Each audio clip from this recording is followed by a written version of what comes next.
छोटा सा गांव था। एक कोने में पुरानी सी लेकिन साफ सुथरी मोबाइल रिपेयर की दुकान थी। क्या बात।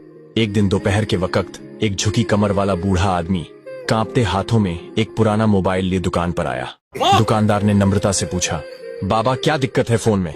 बूढ़े बाबा ने कांपती आवाज में कहा, बेटा जरा देख तो, ये फोन खराब हो गया क्या? हफ्तों से मेरे बेटे का कोई फोन नहीं आया। दुकानदार ने मुस्कुराकर मोबाइल हाथ में लिया, चेक किया, स्क्रीन भी ठीक, नेटवर्क भी, स्पीकर भी, सब कुछ सही था। उसने कहा, बाबा आपका फोन बिल्कुल ठीक है, इसमें कोई खराबी नहीं है।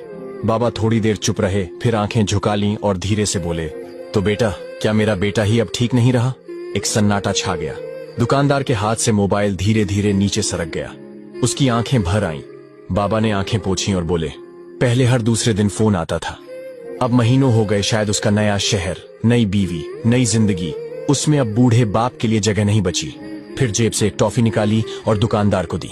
बेटा तुमने फोन देख लिया, शुक्रिया।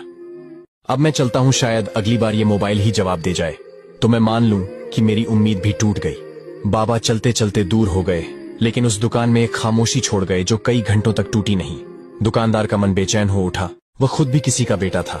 कुछ ही देर में उसने दुकान बंद की और बाबा के पीछे पीछे चल पड़ा। गांव की संकरी गलियों से होते हुए वो एक छोटे से कच्चे घर के सामने पहुंचा। दरवाजा आधा खुला था। अंदर बाबा एक लकड़ी की चौकी पर बैठे थे, अकेले। सामने एक खाली थाली पड़ी थी, शायद सुबह से कुछ खाया नहीं था। उसके कदम खुद ब खुद आगे बढ़ गए। उसने दरवाजे पर दस्तक दी। बाबा चौंके, अरे बेटा तू यहाँ कैसे? दुकानदार ने मुस्कुराते हुए थैले से गर्म पूरियां, सब्जी और मिठाई निकाली। बाबा आज आपके बेटे ने भेजा है। बाबा की आंखें भर आईं। कौन सा बेटा? वो कुछ बोल नहीं पाए, बस उस चेहरे में अपने बेटे की परछाई देख ली। खाना खाते वक्त बाबा ने कहा, बेटा बुढ़ापे में कोई ज्यादा नहीं चाहता, बस दो बातों की भूख होती है, एक रोटी की और दूसरी किसी की बातों की। थोड़ी देर चुप रहकर बोले, अब तो लगता है मोबाइल से ज्यादा जरूरी वो लोग हैं जो दिल से जुड़ते हैं। संदेश, बुढ़ापे में माँ बाप को बड़े तोहफे नहीं चाहिए, उन्हें चाहिए थोड़ी सी बात, थोड़ा सा समय और यह एहसास कि वो आज भी हमारे लिए जरूरी है। वो सहारा जो उन्हें रोटी से ज्यादा आपकी आवाज से चाहिए। अंतिम बात, अगर आप भी अपने माँ बाप से सच्चा प्यार करते हैं तो हाथ जोड़कर आपसे विनती है, इस कहानी को उस नालायक बेटे तक जरूर पहुंचाइए जो अपने माँ बाप को छोड़ चुके हैं या उन्हें बोझ समझते हैं।